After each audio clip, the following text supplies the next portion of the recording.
saling ridho, meridhoi. Jadi pedagang harus ridho dengan harga segitu, si pembeli juga ridho dengan harga segitu. Saling ridho, jangan sampai orang terpaksa. Kalau saya jadi penjual, saya ridho kepada si pembeli juga begitu kepada saya sebagai penjual. Jangan sampai orang terpaksa. Allah menyayangi orang yang memberikan kemudahan bila ia menjual.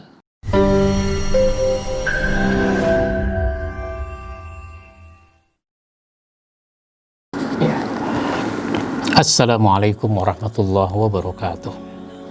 Alhamdulillahilladzi arsala rasulahu bil huda wa dinil haqq liyuzhirahu 'alad dini kullihi walau karihal kafirun. Asyhadu an la ilaha illallah wahdahu la syarikalah wa asyhadu anna Muhammadan abduhu wa rasuluhu la nabiyya ba'da. Amma ba'd. Para pemirsa dimanapun Anda berada, akhlak penjual dan pembeli sudah kita bahas 2 poin pada episode yang terdahulu, yaitu tidak melalaikan dalam jual beli dan tidak tipu menipu. Sekarang yang ketiga, saling ridho, meridhoi. Jadi pedagang harus ridho dengan harga segitu, si pembeli juga ridho dengan harga segitu. Saling ridho, jangan sampai orang terpaksa. Kalau saya jadi penjual, saya ridho kepada si pembeli juga begitu kepada saya sebagai penjual. Jangan sampai orang terpaksa. Misalnya apa itu? Misalnya orang merasa barang yang dia beli terlalu mahal. Itu membuat si pembeli jadi tidak ridho, nyesel dia atas apa yang sudah dia beli.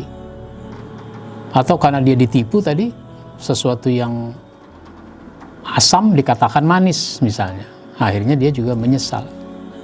Ini jangan sampai terjadi. Ada juga orang terpaksa karena ada sandiwara di dalam orang melakukan jual beli. Sandiwara bagaimana? Misalnya saya pedagang, lalu saya bersandiwara bersama teman saya. Kamu nanti kalau ada orang beli, kamu datang juga. Kamu beli dengan harga yang lebih mahal, sebagaimana yang dia tawarkan. Ketika datang pembeli, berapa ini Pak? 200.000. Kok mahal amat? 75 ya?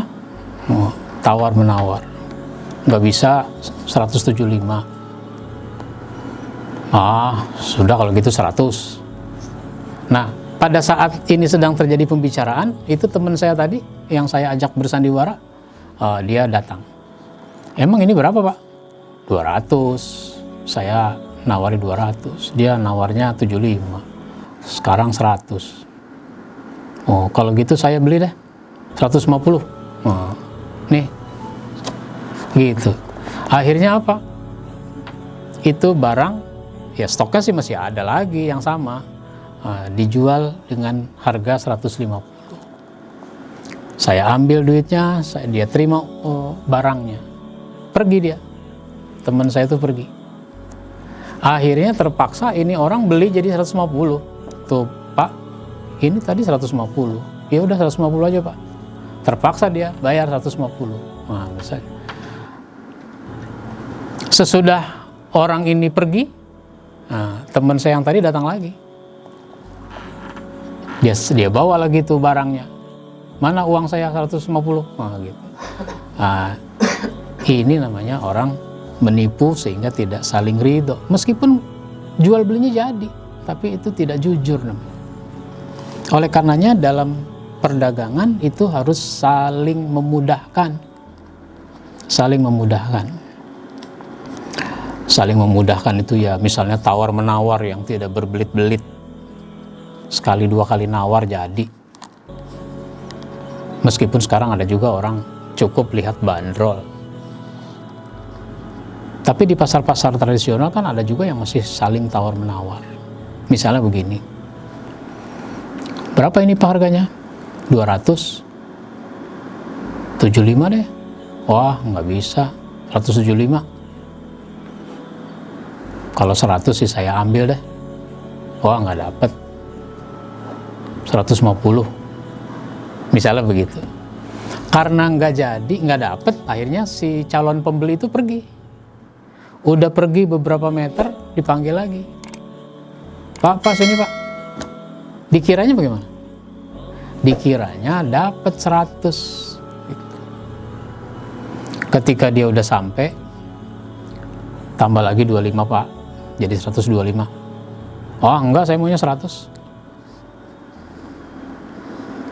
Kalau dapat 100 saya ambil, kalau enggak. Wah nggak bisa Pak, tambah 25. Enggak, pergi dia.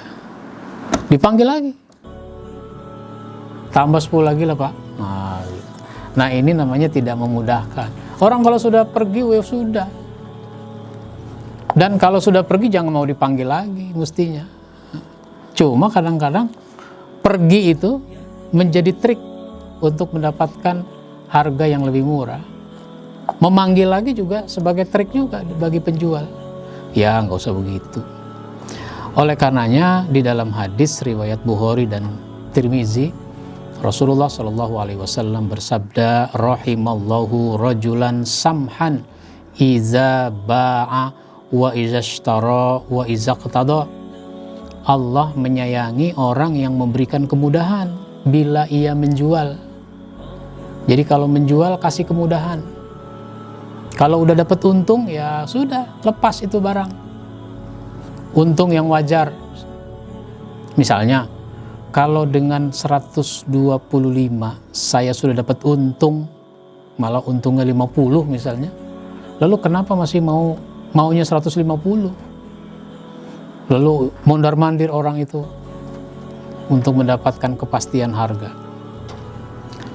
Jadi kemudahan bila ia menjual dan membeli. Membelinya juga mudah. Misalnya beli barang, berapa ini Pak? 200. Jadinya berapa? Saya nggak mau banyak nawar. Jadinya berapa? Saya dapat harga yang nggak mahal, Bapak juga dapat untung. Jadinya berapa? Ya sudah 125. Udah nggak kurang lagi? Enggak, ya sudah. Itu namanya mudah dalam membeli. Terus mudah juga dalam menagih haknya. Jadi kalau orang membeli tidak tunai, maka nanti pada saat ditagih gampang. Jangan janji-janji terus nggak dibayar-bayar. Malah menghindar, jangan. Jadi kalau jual beli itu harus mudah. Mudah bagi si penjual, mudah juga bagi si pembeli. Termasuk dalam urusan membayar. Nah, kemudian yang kelima, yaitu tidak mensyaratkan.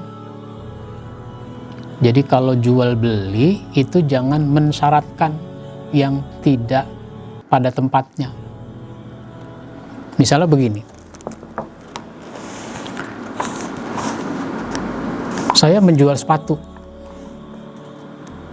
tapi saya mensyaratkan kalau mau beli sepatu itu harus dengan kaos kaki. Kalau nggak jadi. Nah, Pak, saya mau beli sepatu. Oh, kalau mau beli sepatu harus dengan kaos kakinya Pak. Enggak, saya mau beli sepatu. Kaos kaki mas saya udah punya. Wah, nggak bisa, di sini kalau beli sepatu mesti sama kaos kaki. Nah, itu namanya mensyaratkan. Jangan begitu. Atau mensyaratkan dalam arti berusaha agar barang-barangnya yang lain terjual juga. Nah, kecuali kalau mensyaratkan itu memang satu paket, yang dijual memang satu paket. Misalnya apa? Saya menjual sepatu. Kalau menjual sepatu, beli yang kanan, syaratnya ya harus yang kiri juga. Ya memang itu satu paket. Orang tidak bisa membeli sepatu yang kanan saja. Pak, saya mau beli sepatu. Yang mana? Yang ini nih. Cocok nomor berapa ini Pak? Nomor 40. Ya udah saya ambil yang ini. Tapi saya maunya beli yang kanan saja. Nggak bisa begitu nih, yang kiri saya mau beli. Gitu. Emang kenapa beli yang kanan saja? Karena kaki yang kiri buntung. Saya kaki kirinya buntung. Jadi mau beli yang sepatu yang kanan, ya nggak bisa begitu. Kalau itu memang mensyaratkan kanan dan kiri, tapi beli sepatu syaratnya harus dengan kaos kaki, itu tidak boleh. Nah, kecuali memang orang menjualnya dalam satu paket. Kalau saya mau beli piring, nggak mesti harus dengan gelas. Kalau saya mau beli gelas, nggak mesti dengan piring. Tapi kalau disyaratkan, itu nggak boleh. Kalau mau, silahkan gitu. Jadi tidak mensyaratkan, sehingga orang nanti jadi ridho.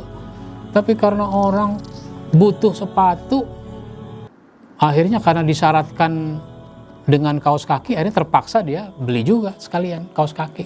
Sebab apa? Dia sangat membutuhkan sepatu, besok mau pergi. Nah ini begitu.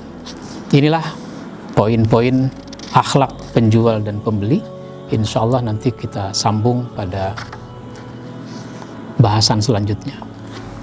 Kita akhiri dengan baca hamdalah. Assalamualaikum warahmatullahi wabarakatuh.